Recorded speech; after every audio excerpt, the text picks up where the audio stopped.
La 4G Batelma vous présente Ni Vava.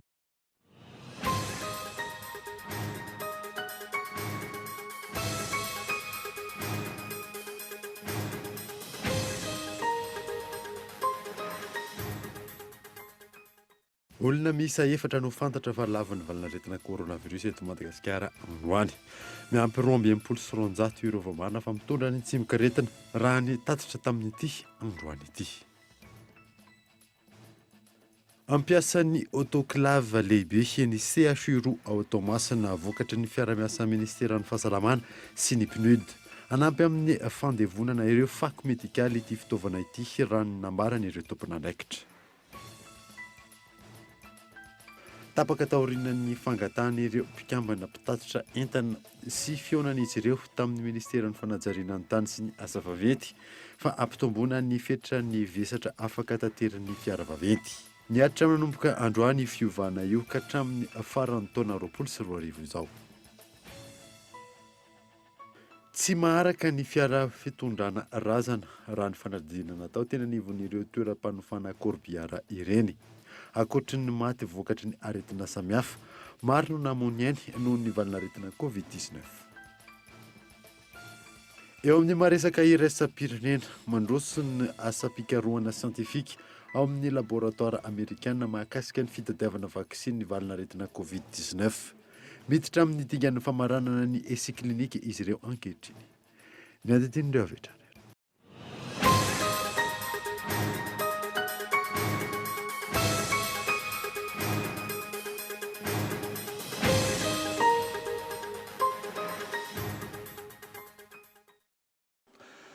Finaritra tompoko kilasy sy tompoko vavy taona vaovao eto amin'ny École TV Manasanaora anaraka izany hatramin'ny farany atsidika amin'ny hoe ety am-piandohana fa manambahiny sapana fampalalam-baovao amin'ny ity alina ity fialohany andraisantsika ny vahiny dia miampy efatra no fantatra fa lavin'ny valanaretina coronavirus eto Madagasikara ary 12 ireo vao marina fa mitondra ny tsimikaretina raha nitatitra tamin'ity androany ity. Abraham Randriamana. Miampy efatra ireo olona namony ainy vokatry ny valanaretina coronavirus eto Madagasikara. Avy any Ambanja ary avy eto amin'ny faritra Analamanga no nahitana ireo trangana fahafatesana ireo araka ny tatitra nivoaka ny atoandro teo. Miisa 220 ireo olona voatily fa mitondra ny tsimikaretina ho an'ny androany ary 520 kosa ireo sitrana. Nisy efatra no lavin'ity valanaretina Covid-19 ity hozaraina amintsika amin'ity androandroany ity. Anankiray tany Ambanja, anankitelo teto Analamanga no tsaboina tao be filatanana. Ny forme grave dia ny tombo enina, izany hoe 570 izy omaly dia 250 zany izy androany. Nisan'ny sitrana soamantsara kosa dia 520 ary nisan'ireo tranga vaovao dia 220 sy 200. Ny fitambaran'ireo test PCR efa vita dia 303 alina 30 530. Mitsinjara toy izao ireo tranga vaovao miisa 220 sy 200 ireo. 5 sy 200 dia eto Analamanga avokoa. Faritra Vakinankaratra ny efatra, Atsinanana ny anankiroa, Automatsiatra ny anankidimy tao Fianarantsoa, Tsimondrefana tao Toliara ny 320, Ifanadiana faritra Vadivavy Fidivinany ny anankiroa, faritra Anosy ny 320, Betsiboka anankiroa tao Maivatanana ary faritra Boeny ao Majanga dia 520. Anankiray moa anotsina zahoninay tsy tonga teto Ampelantanana hoe avy aiza. Araka izany, mitotaly 5,950 ireo olona voatily fa mitondra ny tsimikaretina coronavirus eto Madagasikara. 1,702 kosa ireo olona manaraka fitsaboana ary miisa 1,720 ireo sitrana ankehitriny. 1,20 ny isan'ireo marary mafy ary 3,70 ireo maty hatreto. Manoloana ny fianak'ity valanaretina ity, miantso ny rehetra hitandrina ny tompon'andraikitry ny fahasalamana ho fisorohana amin'ny fiparihan'izany. Niverina namaritra ny pekady andrindrana ny fandraisana ny marary sy ny rehetra mangataka fanazavana momba ny Covid-19 ny CCO Ivato taorian'ny lateny izay nataon'ny filoha farany teo. Tapaka fa ny centre de traitement rehetra no mandray ny tranga vao marina ary tsy mampiseho soritra retina goavana. Yves Richard. Ao anatin'ny fanatsarana ny fandraisana ny marary sy ny rehetra mangata-panazavana momba ny Covid-19 eto Antananarivo sy ny manodidina. Nanomboka ny alatsinainy teo ny feonam-pisehatra amin'ny ady amin'ny valanaretina sy ny ivitoeram-pibaikona momba ny Covid-19. Maro ny teboka tapaka nandritra ny fionana ka isan'izany ny toerana andraisana ny marary araka ny sorotsaretina mitranga.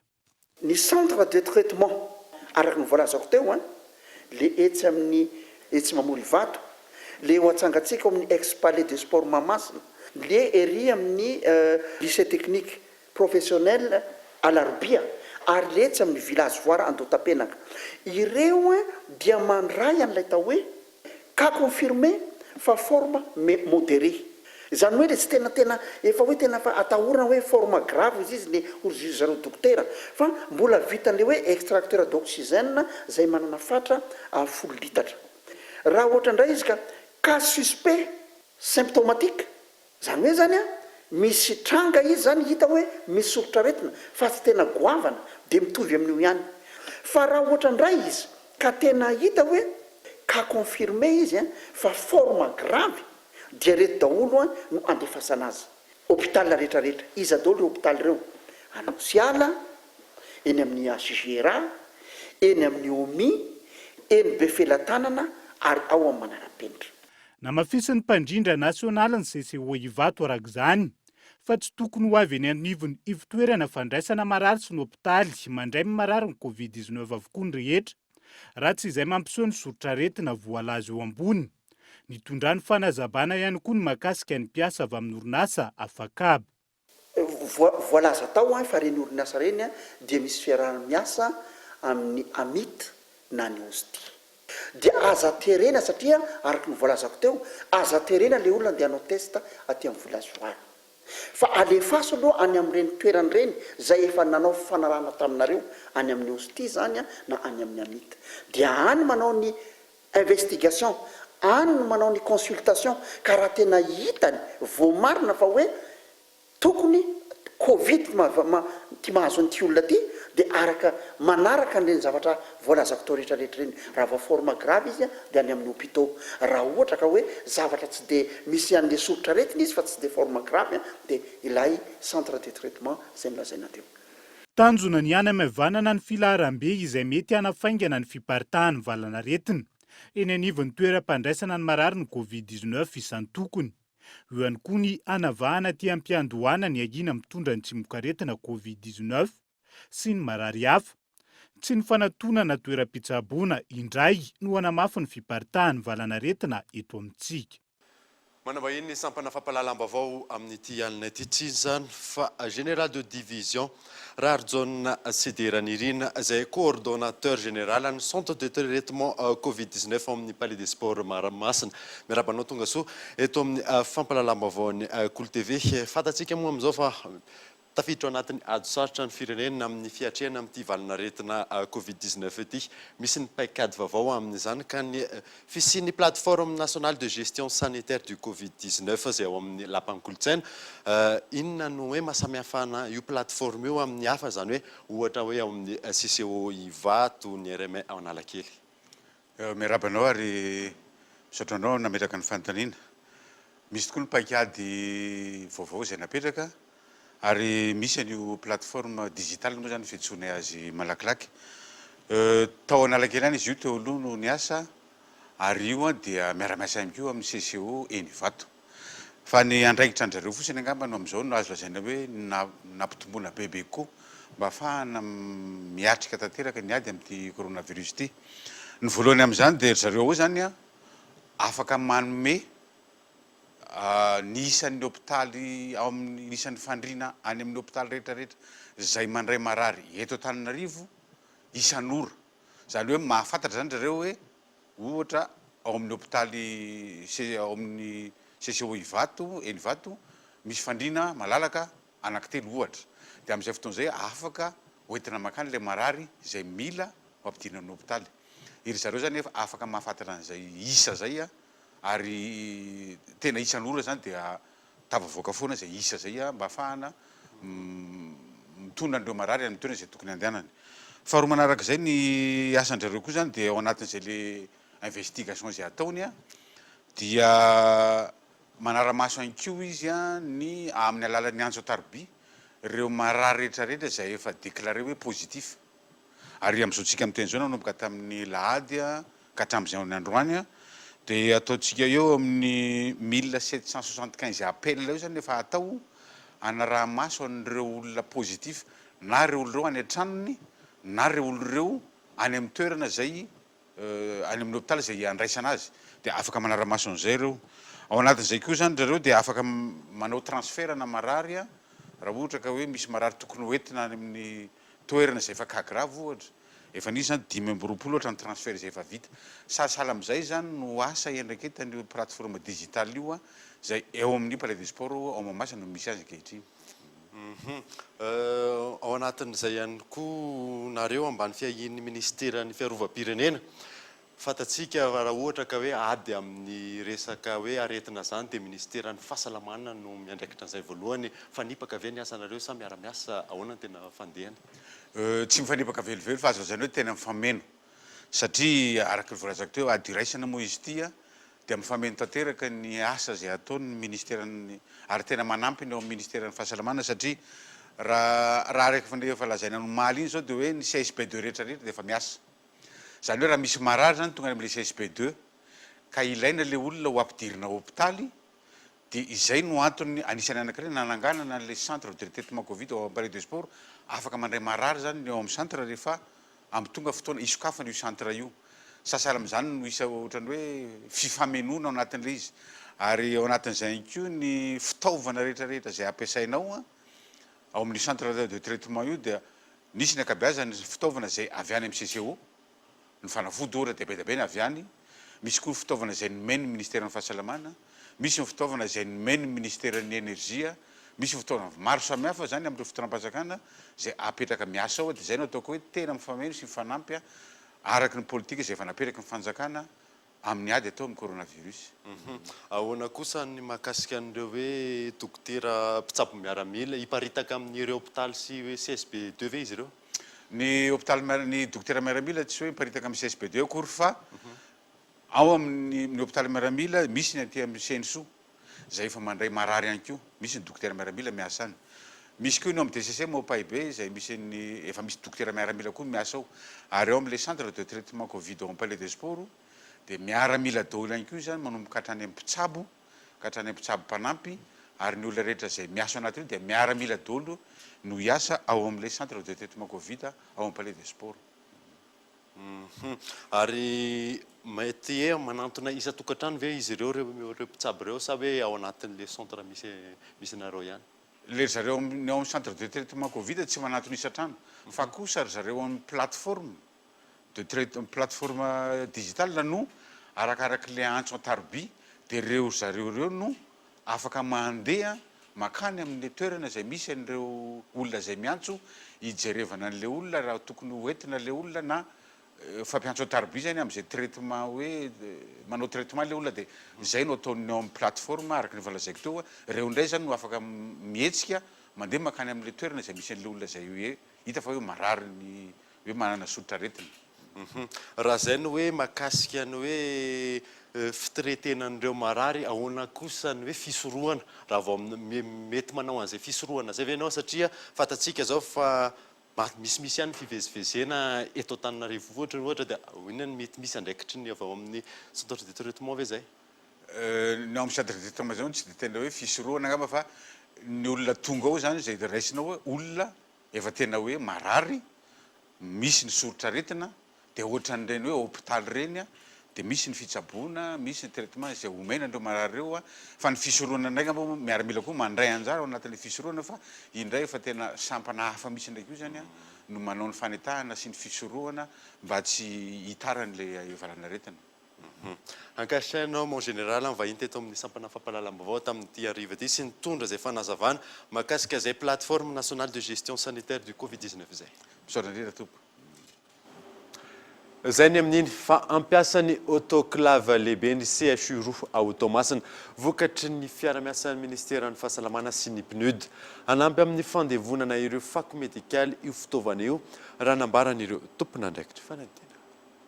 Tafapetraka ao amin'ny CHU n'Alankinina ao Toamasina ankehitriny ilay autoclave lehibe iray izay afaka mikirakira fako medikaly hatramin'ny 100 litatra isaky ny mihodina.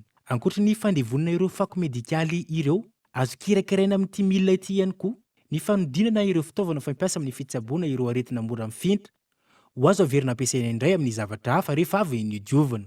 Mifanindry andalana tanteraka amin'ny ivalana aretina coronavirus izao fitaovana izao sady tsy misy fantraikany ratsy velively amin'ny tontolo iainana no izy tsy mamoaka entona no sady afaka hanodinana fitaovana ho azo ampiasaina indray. Savony ity dia marecycle dia mampiasa hafanana sy vapeur ozy izy tsika hafanana mety mahatratra any amin'ny 130-140 degré eo entina mandevina le microbe ao anaty fako. Zay ny avantage de autoclave mandevina ny microbe ao anaty fako na le fitaovana avy any amin'ny service tsirairay avy.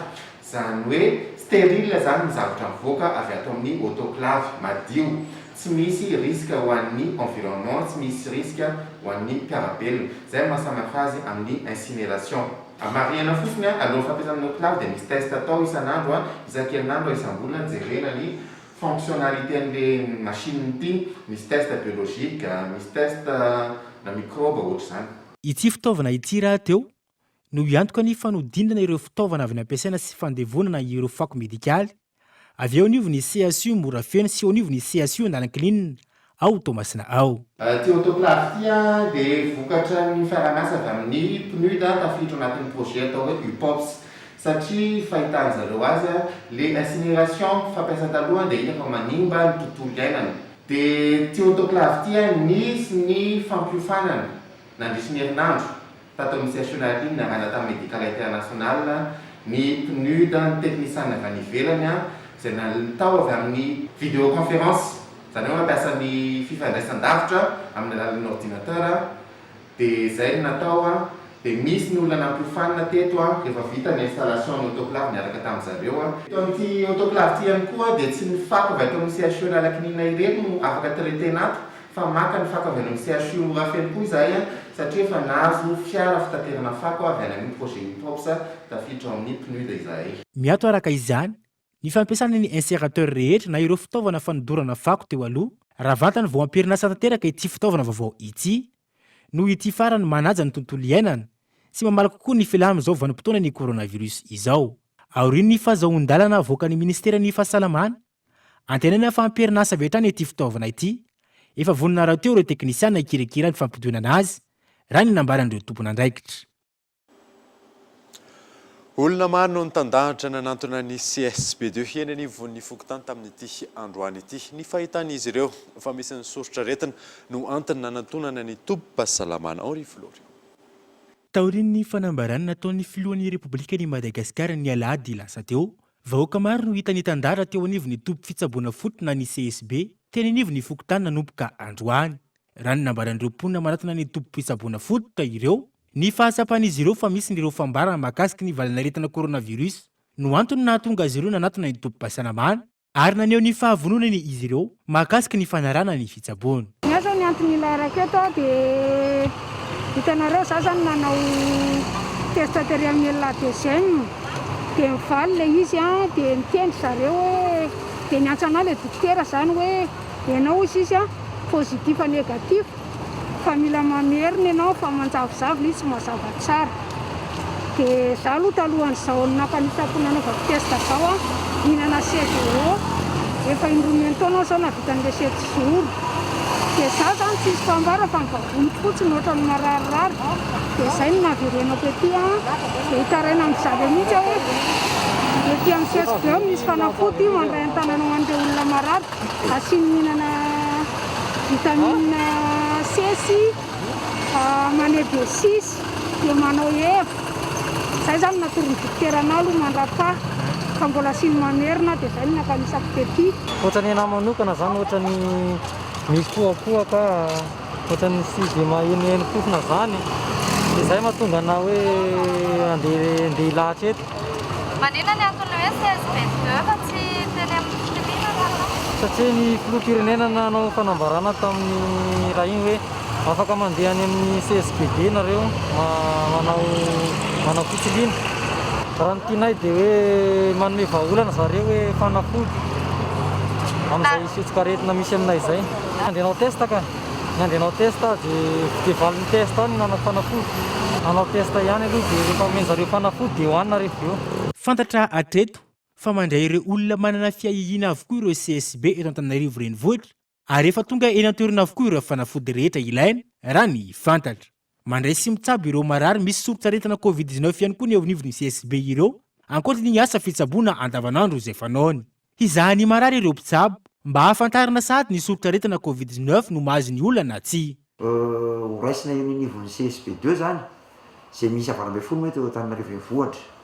Ireo olona mitondra mampiseho soritsaretina maivana na filazantsika azy zany hoe symptôme léger amin'ny teny frantsay le manao le soritsaretina maivana manodididina mahakasika ny mamaritra afaka mamaritra ny hoe COVID-19 zany hoe ny zany ao anatin'ilay atao hoe définition des cas dia ohatsabo raisitana eo mivimbonivon'ny tobim-pahasalamana mpanjakana zany izy ireny ary misy ny fanafody efa mifandraika amin'izay efa tonga eny anivon'ny CSB2 avokoa ary efa miatrika izany ny tobim-pahasalamana tsirairay avy amin'izao fotoana resantsika izao. Dia avy eo vita le pré-triage dia miditra ny triage manasa tanana aloha zany le olona voalohany indrindra misy ny OAS manasa tanana aloha zany alohany idirana amin'ilay pré-triage. Pré-triage avy amin'ny pré-triage dia miditra amin'izay ny triage. Tonga dia triage le olona zany makato le olona avy ato amin'ny pré-triage zany aloha dia mandeha makato ato ny lala le olona raha tsy misy an'ilay soritsaretina ahihina. Dia makato le olona raha ohatra ka misy an'ilay soritsaretina ahihina. Noho ny fiparitahan'ny valanaretina sy noho ny fitombon'ny olona mitondra izany no amafisana nandritra ny filan-kevitry ny minisitra ny fandraisana ny fepetra rehetra eo ihany koa ny andraisana ireo marary ary ny lamina rehetra hoenty miatrika ny ady amin'ny fianaky ny valanaretina COVID-19. Napetraka araka izany ny lamana manokana andraisana ireo marary eny anivon'ny CSB ary omena fitsaboana avy tany ireo izay mitondra ny soritsaretina hisoroana ny forme grave. Lafim-baovao hafa kosa indray tapaka taorian'ny fangatahan'ireo fikambanana mpitatitra entana sy ny fionan'izy ireo tamin'ny ministeran'ny fanajariana ny tany sy ny asa vaventy fa ampitomboana ny fietran'ny vesatra afaka tanteran'ny fiara vaventy. Miatra manomboka androany io fiovana io ka hatramin'ny faran'ny taona 24 izao miantarandriana io. Niova ny fietran'ny vesatra azon'ny mpitatitra entana tanterana amin'ny lalam-pirenena. Taorian'ny fangatahana nataon'ireo fikambanana mpitatitra entana mitondra fiara vaventy sy ny fihaonana niaraka tamin'ny tompon'andraikitra samihafa tahaka ny teo anivon'ny ministeran'ny fanazariana ny tany sy ny asa vaventy, ny agence routière ary ny MTTM na ny ministère du tourisme, du transport et de la météorologie no nisian'izao fepetra izao. Resitsika ny fiara vaventy izay atao véhicule isolé à deux essieux. Fiara 20 tonnes no fetra vesatra farany azon'ny entana teo aloha. Dia nampiakarina 220 tonnes zany hoe raha mihoatra 220 tonnes ny vesatra ny fiara sy ny entana dia eo izy manomboka mandoa n'ilay sazy hatrio amin'ny 420 tonnes no mbola tsy manao déchargement fa raha mihoatra ny 420 tonnes dia tsy maintsy misorana ireo entana ao anatin'ny fiara vaventy mba ho tonga milahatra amin'ilay fetra 220 tonnes ihany ny vesatra farany azon'ny fiara entana. Torak izany koa ny ao amin'ny fiara ensemble de véhicules à 4 essieux raha ataontsika hoe 230 tonnes no vesatra farany teo aloha dia nampiakarina 270 tonnes ny vesatra farany mbola tsy ambavina lamamby ary ny vesatra farany mba tsy maintsy hanaovana déchargement dia raha vao mihoatra ny 570 tonnes dia tsy maintsy hanesorana ny entana ho eto amin'ireo fiara vaventy. Niatra nanomboka androany ka hatramin'ny 1 Desambra 2024 ity lamina vaovao ity.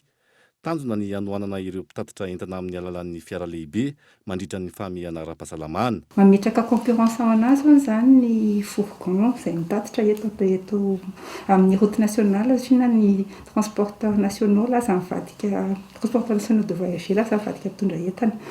Dia ao anatin'izay koa betsaka kokoa ny concurrence entre ny 4 essieux 5 essieux ary ny 5 essieux foana ny matetika no mandeha no mahazo client fa tsy ny 4 essieux. Dia nametraka nyity circulaire ty zany ny ministère izay fanamevanana ny lanja mba ahafahana manampy ny ireo mpitatitra anatin'izao fotoanandro ny amiana ara-pahasalamana izao.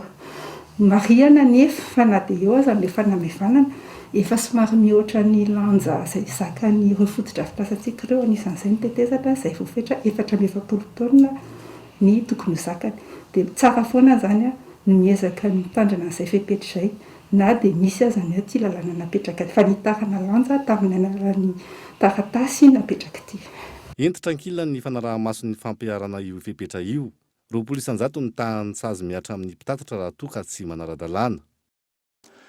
Tonga eto amin'ny fotoana ny dokavarotra isika orinan'izay atatsika mahakasika ny fitiliana faobe izay eo ataon'ny Sofarmad. Eo ihany koa ny savorovoron'isy teny amin'ny fokotany Ankady vato rehefa avy ary.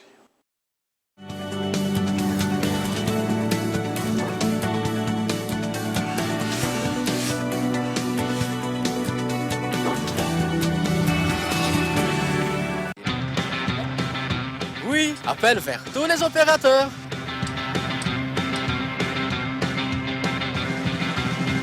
Oui, appel à l'international inclus. Oui, mes SMS, je ne les compte plus.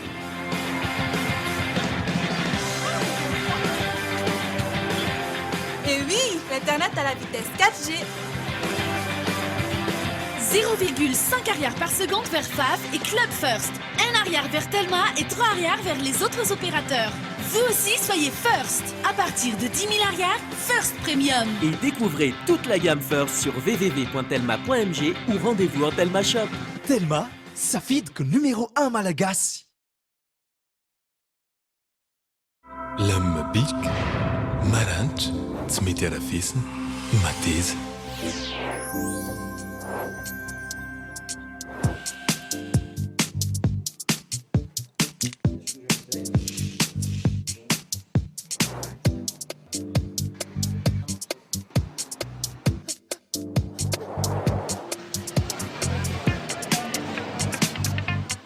Bic isanandro.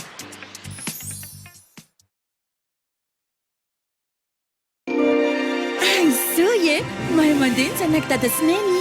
Soa ihany fa efa vonona ny kiraro ianarany mandeha sady voatandrina daholo ny rirany maranitra surprise ato an-trano. Oops, mbola misy adino. Adinonao no nisafidy ny kusy tsara ho azy. Ny kusy tsara indrindra ianarany mandeha, tsy hibakabaka. Vaovao lehibe ny fikarohana momba ny kusy mety ho an'ny zazamena mandeha noho ny fisian'ny elastika amin'ny didiny 3 mitazona azy na feno azy ny kusy moly fixe no mitazona indrindra. Araka ny fikarohana nataonay, ny kusy moly fixe no mety indrindra ho an'ny zazamena mandeha. Rineny mampiasa ny kusy moly fixe.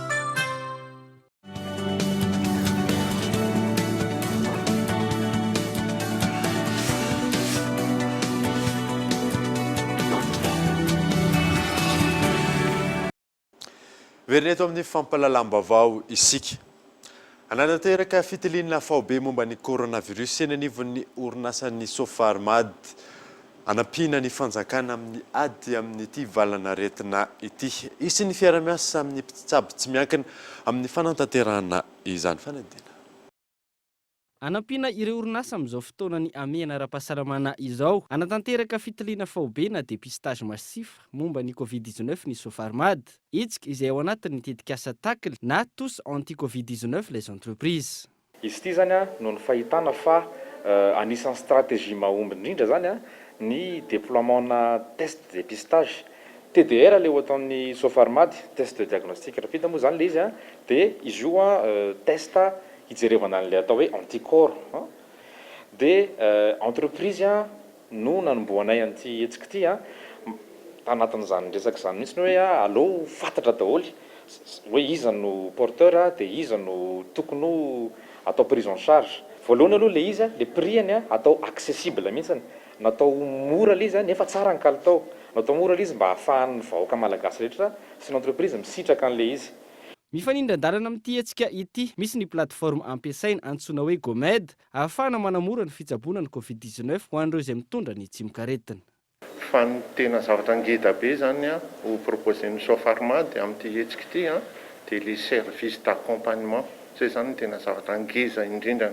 Zany hoe accompagnena zany manomboka aty amin'ny fanaovana analyse ny patient mandrapa hatrany amin'ny farany zany. Tsy hoe mivarotra to mivarotra fotsiny fa le service ny tena zavatra ngeda be ao anatiny. Manana le plateforme zay atao hoe GOMED dia io zany site anankiray plateforme ahafahana mifanakalo ny zavatra rehetrarehetra zany amin'ny sy ny na ny marary na ny patient ao anatin'io site io no ahafahany koa na mividy fanafody ary connecté direct amina pharmacie misy eto Madagasikara. Hetsika izay natao hanampina ny fitondram-panjakana amin'ny maady iaraha-manana ny ady atao amin'ny valanaretina coronavirus. Hoe ahafahan'ny ny mpandraharaha miasa sy ny mpiasa mandeha miasa dia hanao testana diagnostic rapide. Important amin'ilay zany hoe miasa le olona zay tsy marary dia zay ho sanatria identifié hoe misy an'ilay tsy mikaretina mandeha mijanona any an-tranony. Orinasa malagasy manafatra fanafody avy any ivelany ary manaparitaka izany manerana ny nosy nanomboka ny taona 2020 sy 2009 ny orinasa Sofarmad. Tsy maharaka ny fiara fitondrana razana raha ny fanadidina natao tena nivon'ireny toerana fanofana korbiara ireny akoatry ny matin'ny vokatry ny aretina samihafa maro ireo namony ainy noho ny valinaretina COVID-19 Ivrishara. Nandritra ny herinandro ny idirana tao anatin'ny fihibohana tanteraka ho an'ny faritra Analamanga. Ny tombo avy telo eny ny olona tonga manantona ny toeram-panofana ireny fiara fitondrana razana na korbiara ireny. Ho an'ity toeram-panofana fiara fitondrana razana mampiasa korbiara dimity, tsy maharaka ny fiara io ampelantanana hatreto. Feno avokoa ny fandaharam-potoana hatramin'ny andro tsy fandevenana araka ny fomban-drazana. Matetika miainga maraina be ny tomobila, indrindray mbola mahavita course anankiroa. Tonga amin'ny 1:20 dia misy ilay hoe tsy maintsy alevina eo no eo ihany indray dia mbola manao désinfectant indray mandeha, mikarakara miprépare rehetrarehetra dia verina mandeha indray. Anankidimy ny anay eto. Dia ilay izy matetika tsy maharaka. Fa izany hoe izay moa eto izany mpianakavy daholo dia mbola tsy maharaka ary izay mianakavy eto. Eo amin'ny 7:20 ny fitambaran'ny korbiaranay rehetrarehetra eto. Dia amin'ny fotoana rehetra dia lasa fotoam-pandevenana avokoa na misy fomba malagasy aza mbola hajaina hatramin'izao hoe ny talata sy ny zoma sy alakamisy azafady tsy dia fandevenana loatra. Indraindray aza feno le andro talata sy alakamisy ireo. Ankoatry ny maty vokatry ny aretina samihafa, maro ny namony ainy noho ny valinaretina COVID-19. Tsy maintsy mandray ny fepetra mifandraika amin'izay ny fitoeram-panofana ny korbiara, isorohana ny mety ho fiparitahan'ny valanaretina. Ataoko hoe farafahakeliny ngamba 2 na 3 isaky ny 2 andro. Izany hoe melanelana izy fa indraindray misy tonga dia anankiroa anatin'ny 2 andro, indraindray mba tsy misy aloha fa ny afaka pitsina 3 andro aorinan'iny. Dia mila mba miteny ilay olona izany mba handraisana fepetra ihany koa satria manjary atahorana koa zahay izany nefa mba hanampy azy. Dia marina fa lasa misy masokarena amin'ny tombo ho amin'ny visière, ho an'ny gant, ho an'ny pulvérisateur sy ny ana rehetrarehetra izay miakatrakatra lasa ambony be vidiny fa miaro kosa le olona atao miara-miasa izany mba tsy ho tratra izay. Manomboka amin'ny 5 hetsy ariary arakaraka ny lalana sy ny tolotra omena ny saran'ny fangalana ny korbiara. Tafiditra anatin'io ny solika, ny vatapaty, ny pilanja misa 4 sy ny kojakoja madinika ilaina amin'izay. Isan'ny fanazavana tsy maintsy takiana mialoha ny aretina na tonga ny fahafatesana. Andraisana ny fepetra mifandraika amin'izay. Ny haben'ny razana, ny halavany sy ny mombamomba azy anomanana ny vata sy ny lamba apetraka aminy. Ho fanatanterahana ny fandevenana araka ny tokony ho izy raha ny fanazavana. Naneo ny fahavononany hanampy an'i Madagasikara amin'izao ady atao amin'ny coronavirus izao Allemagne. Misy araka izany ny fanampiana ara-bolona sy ara-pitaovana izay natolotra izy ireo izay mitetina hatrany amin'ny 4,5 euro. Gaëtan Andriatsila. Ho fanampiana ny ady atao amin'ny coronavirus nanolotra vola 4,5 euro na 7,3 miliara ariary ho an'ny Madagasikara ny fanjakana Allemagne ahafahana mamaly ny filana amin'ireo rafitra ara-pahasalamana sy ireo komunina marefo amin'ny fitaovana ara-pahasalamana ahafahana miady amin'ny COVID-19. Ny 3,1 euro amin'ireo natokana izy ireo hanampiana ireo tompo-pahasalamana tena voakasika toy ny CHU Mahajanga, ny komuna sy ny hôpitaly Automasina sy Ambatondrazaka, ary ny 2 euro natokana hividianana fitaovana iarovana ny tsenan'ny vanilina ao amin'ny faritra Sava. Ny farany herinandro lasa teo concentrateur d'oxygène misa 420 mitetina 7,4 euro natolotry Allemagne ny Madagasikara tamin'ny alalan'ny ministeran'ny raharaham-bahiny malagasy. Nandritra izany no nanamafisany ny maso ivohin'ny Allemagne hamonina sy miasa eto amintsika fa isy fanampiana arabola mitetina 5,4 tamin'ny alalan'izay ized ny volana aprila lasa teo efa nanolotra 7 euro ihany koa ny fanjakana Allemagne anohanana ny commune Antananarivo renivohitra ividianana kojakoja ilaina amin'ny fiainana andavanandro. 507 euro ny vidianana fitaovana fidiovana sakafo ho an'ireo zaza tsy ampy sakafo ho any amin'ny faritra Atsimo-Atsinanana. Ankoatra ireo izay atomboka amin'ity herinandro ity, vola mitetina 3 euro natokana hividianana sy izarana fiarovana manokana ho an'ireo fitoeran'ny fananantany ao amin'ny faritra Aboeny.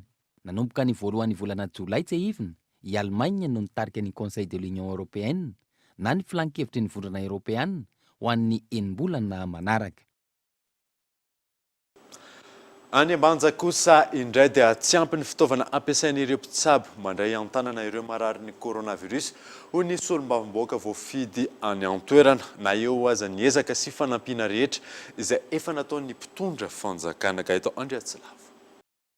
Mirongatra ny valanaretina coronavirus ao Ambanja amin'izao fotoana. Araka ny tatitra navoaka ny CCO Ivato ny atoandro teo, olona iray no namoy ny ainy vokatry ny coronavirus ao an-toerana androany. Araka izany, manao antoavo amin'ny mpitondra fanjakana ny solombavambahoaka voafidy tao an-toerana hijery akaiky ary hanampy, indrindra ny fampitaovana ireo mpitsabo izay efa tsy maharaka intsony amin'izao fotoana. Efa misy zavatra vonjy-maika zany natao fa indrindrandrindra zany resaka hoe confinement. Dia eo koa zany fandraisan'olo andraikitra fisotroana ilay tambavy izay hitantsika malaza zany na zazao zany manao vavolombelona eto aminareo fa misy namany anankiray tatran'io Covid-19 fa misy témoignage fa Covid organique zany no nasitrana azy. Ka magnentana ilay vahoaka zay zany amin'izay zavatra ilazan'ny filoham-pirenena zany mba hoe iarovana ny vahoaka fa kanefa moa no ny matériel izay tsy ampy andesin'ilay mpitsabo hagnatanteraka zay asa zay atahorana sao dia hiparitaka zany ilay valanaretina. Tokony hojerena ihany koa ny fahafahana mivoaka sy miditra ny faritra ary ho amafisina ny sazy ahafahana mifehy ny fiparitahan'ny valanaretina. Ambanja dia faritra anankiray izay mampitohy ny Osibe, mampitohy ny Ambilobe ary mampitohy ny Avemaro. Raha contaminé izay ao atapon-tanànan'ny Ambanja, sira zato isan-jato zao fa ho isy fiantraikany amin'ny faritra diana izay zavatra zay. Entanina hatrany araka izany ny tsirairay anaraka ny tsakany sy andava an'ireo fepetra ara-pahasalamana rehetra takiana ahafahana mifehy ny fiparitahan'ny valanaretina. Faritra maro hatreto no efa ahitana izany ary tokony samy hitandrina avokoa ny rehetra indrindra amin'ny fifampikasoana sy ny fifamezivezena. Lafim-baovao hafa kosa indray dia nisokatra nanomboka androany taom-piotazana lavanilina 24 raika amby 24 ho amin'ny faritra Alotra Mangoro, Analanjorofo, Atsimo-Atsinanana, ny faritra Atsinanana ary ny faritra Vadivavy Fitovinany. Miantarandriana. Tsy maintsy manome tamberim-bidy amin'ny commune ny mpisehatra moka vokatra lavanilina ivelan'ny distrika ao amin'ny faritra Analanjorofo manomboka izao. Lamina napetraka io amin'izao fisokafan'ny taom-piotazana lavanilina izao. Misy moa ny toromarika efa nalefa any amin'ny tompon'andraikitra isaky ny distrika mikasika ny fomba famarotana ny vanilina dikan'izay zany ny eo ny tsena sy ny fomba hampidiram-bola agnatin'ny kitapom-bola ny vondrom-bahoaka tsy njaram-pahefana. Anisan'izay ny tsy maintsy andraisan'ny commune ristourna mialohan'ny amoahana ny vokatra mivoaka ny distrika. Ny solontenan'ny distrika, solontenan'ny faritra any amin'ny distrika izay mamoaka ny autorisation de transport et de transfert ny vanille dia conditionné zany hoe tsy mahazo mamoaka ny autorisation zany ny olona igny raha ohatra ka mbola tsy voaren'ny commune ny anjara tandrify anazy amin'ny tamberim-bidy na ny ristourna zany. Teboka maro no tanjona amin'izao fipetra fakana tamberim-bidy izao. Ny magnaraka an'izay dia mba tsy ampitsanga magnatra ny faritra Analanjorofo eo amin'ny tsena agnatiny sy ny tsena iraisam-pirenena amin'ny lafin'ny kalitao. Zay no natao mba ametrahana ny fepetra rehetra amin'ny fomba madio, mangarahara ary ara-dalàna ny izay resaka tamberim-bidy mba hiditra soamantsara agnatin'ny kitapom-bolan'ny samy vondom-bahoaka itsinjaram-pahefana. Izay ihany koa no natao mba hisian'ny fifampitokisana eo amin'ny faritra sy ireo commune 270 izay ao agnatiny. Araka izany, nanomboka tamin'ity andro any ity no nisokatra ny taom-piotazana lavanilina 20 ho an'ny faritra laotra mangoro, Analanjorofo, Atsimatsinanana, ny faritra Tsinanana ary ny faritra Vatovavy-Fitovinany. Namafisin'ny lehiben'ny distrika mpisolo-toerana any amin'ny faritra Analanjorofo fa tokony anatin'ny fanajana ny fepetra ara-pahasalamana hisorohana ny fiparitahan'ny valanaretina COVID-19 hatrany ny anatanterana ny fiotazana sy ny famarotana lavanilina io. Raha tsy aivina, manodidina ny 700 taona hatramin'ny 540 taona ny vokatra lavanilina eto Madagasikara isan-taona, izay mamaritra ny 520 isan-jaton'ny vokatra lavanilina maneran-tany. Tsy afaka niditra tao Toliara ireo fiara mpitatitra entana avy aty Antananarivo nanomboka omaly araka ny fanapa-kevitra izay niraisin'ny CCO any an-toerana ho fisorohana fiparitany valanaretina ny voalaza fa anton'izany nandroso sososikevitra manoloana izany teo anivon'ny ATC. Yona Sena. Isoroana ny fiparian'ny valanaretina coronavirus eo amin'ny faritra Atsimo andrefana. Nandray fepetra ny tompon'andraikitra teo anivon'ny CCO tany an-toerana ka nampiato ny fidiran'ireo fiara-pitatitr'entana avy aty Antananarivo tsy ho an'ny Toliara. Ny olana nazo ny kamionera moa any amin'ny faritry Toliara iny dia nisy tokoa tamin'ny nanomboka omaly izy io efa fakomaly ariva zany. Nisy ny fivoriana izay nataony zareo CCO le any amin'ny faritra. Dia niaraka atao koa moa ny solotenan'ny ministère ny transport zany tamin'izany nanapaka ry zareo fa hoe tsy afaka miditra intsony ny camion manomboka omaly iny maraina. Ratsy misy ny hoe chauffeur izay avy any an-tanàna avy any Toliara ihany no afaka maka an'ilay camion indray ery adabo, zany hoe ety amin'ny kilometra vitsivitsy kely maromaro tsy hiditra ny Toliara. Manoloana io, mandroso sosonkevitra isoroana ny fiparian'ny valanaretina coronavirus sy ahafahany entana miditra ny Toliara ny tompon'andraikitra eo anivon'ny Association des transporteurs camionneurs. Tsy afaka mivezivezy be eran'ny tanàna ireo mpamily fiara camion. Ny fepetra mila mafisina tsara hoe tondrahana fanafody ny matériel, ny olona arahana maso tsara tsy fandray be loatra ny olona eo an-tanàna mba tsy hiparitany le valanaretina. Tsy maintsy misy obligatoire ny cahier de bord zany hoe anaovana ahafahana contrôle ny contrôle sanitaire nareo amin'izay toerana rehetra misy barrage sanitaire andalovan'ny camion. Dia tokony misy cahier foana ny anatina camion ary mampirisika ihany koa amin'ny fanaovana badge izay fanamarinana ny personnel ao anaty camion zany hoe tena piasan'ny camionneur marina le olona fa tsy voyageur sanatrian'izany. Raha ny fampitam-baovao ray io arivo io, nisy marimaritra iraisana teo amin'ny CCO, ny ATT sy ny ministera tompon'andraikitra ary ny teo anivon'ny ATC ka afaka niditra tao Toliara ireo fiara-pitatitr'entana saingy misy ny fepetra ara-pahasalamana ajaina. Mitony asa fampandrosoana ao Tomasina na misy azan'ny valanaretina COVID-19 ankoatra ny fanamboaran-dalana amin'izao fotoana izao mandeha ihany koa ny fanadiovana ny tanàna. Manomboka misitrika ny asa fampandrosoana amin'ny lafiny maro samihafa, ny mponina ao Tomasina amin'izao fotoana izao raha tsy laza fa tsy ny lalana sy ny fikojakojana ny tanàna raha ny nambarany tale teknika eo anivon'ny commune Ambonivotry Tomasina ao. Isan'ny asa goavana na vitana nadio sy namaka lakan-drano maro izay miantoka betsaka ny fahafahan'ireo rano mikorina ahafahana misotroka mety fiakaran'ny rano manerana ny faritra iva ao Tomasina ao. Ny lafiny fahefitra zany eo amin'ny fanadiovana ny tanàna. Iarahantsika mahita zany fa efa tsy ahitana fako ny vangolotsony zany eto atampon-tanàna Tomasina. Zany hoe na ny tsena rehetrarehetra zany na ny fako izay tsy na hoe illicite tsy ara-dalàna ny toerana tokony hipetrahany zany dia efa miezaka zany ny commune urbaine Tomasina izay taretina ny toben'ny tanàna manao vendonda raha iny koa zany mba hiseny ny fahadiovana azy antoky ny fahasalamana.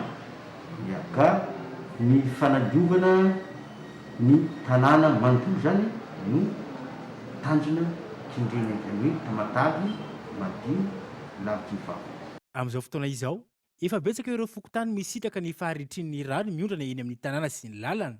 Taoriany nanadiovana ilay lakan-drano fototra iverezan'ny rano miondrana rehetra ao Bazarikely ao, izay mamakivaky ny tanàna hatreny amin'ny lakan-drano ny Pangalany eny amin'ny fokotany Androranga. Ny fahatsensenan'ity lakan-drano ity izay nampitondra faisana fokotany maro tao am-tanàna ny Tomasina.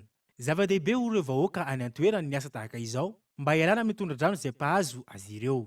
Izay mipetrahana eto amin'ity toerana tsy dia manjomaty izany dia feno rano be foana ity. Dia rehefa mivoaka izay tsy maintsy tsisy posy mandalo koa fa tsy maintsy mijabajaba rano mandeha miasa mandeha mianatra. Dia izao moa izy ity maina dia misaotra betsaka ny monsieur le maire makasitraka makatelo fa voadio ny canal. Elaela ihany zany nipetrahana teto amin'ity Anjomaty. 96 angamba ny lalana iny ny vita. Dia nanombonomboka tany ho any amin'ny 2005 tany no rano be. Misy foana fanamboarana hatramin'izay misy foana. Fa tamin'ity indray mpandeha ity zany ohatrany hoe niditra lalindalina kokoa tamin'le fototry le fahavoazana angamba ny fitondrana ankehitriny izay tarihan'ny ben'ny tanàna ankehitriny. Dia nanomboka nahavitan'le fikarakarana an'le lakan-drano zany efa misy volana zay rairay volana mahery nahavy be ary ny orana ohatrany tsy dia misy problème intsony le lalana.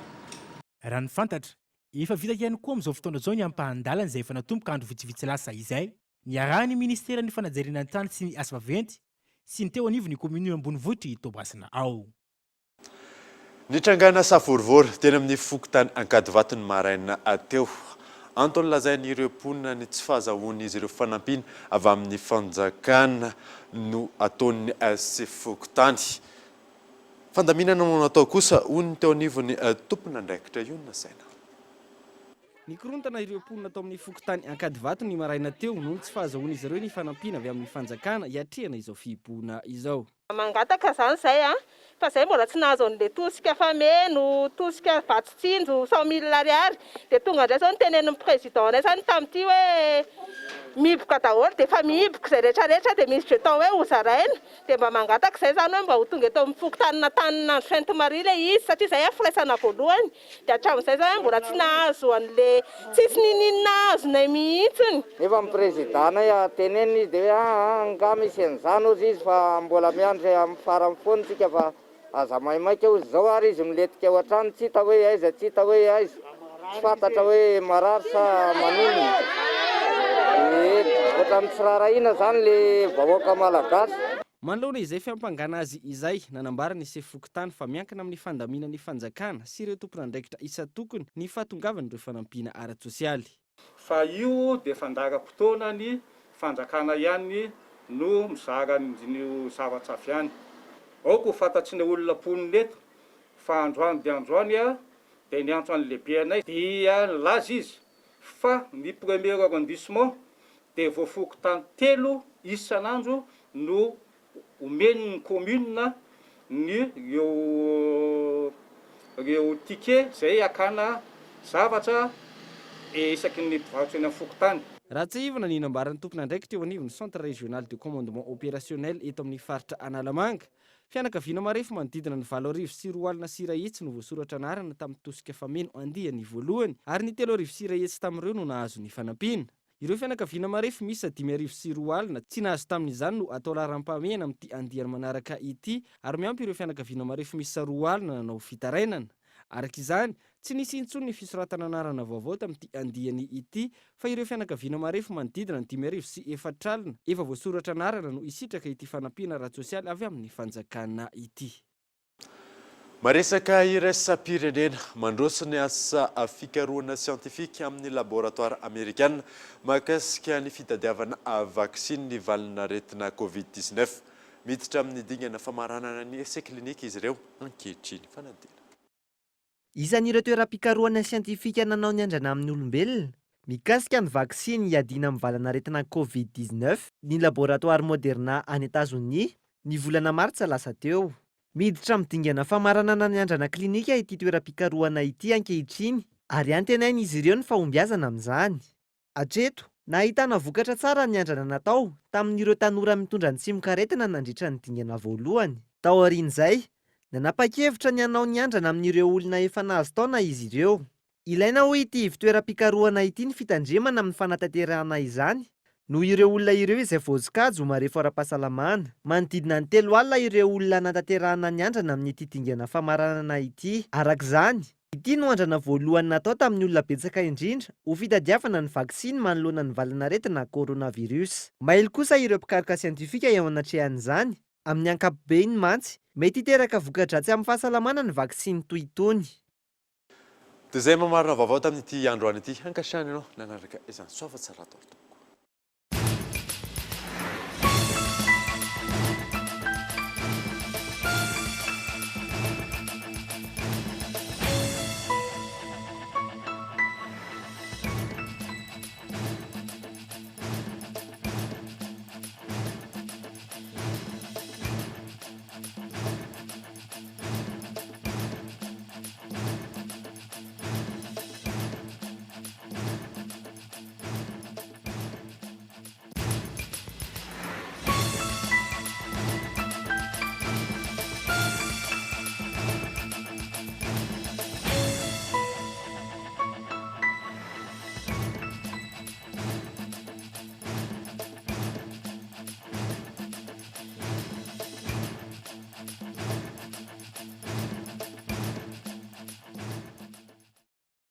La 4G by Telma vous a présenté Ni Vavao.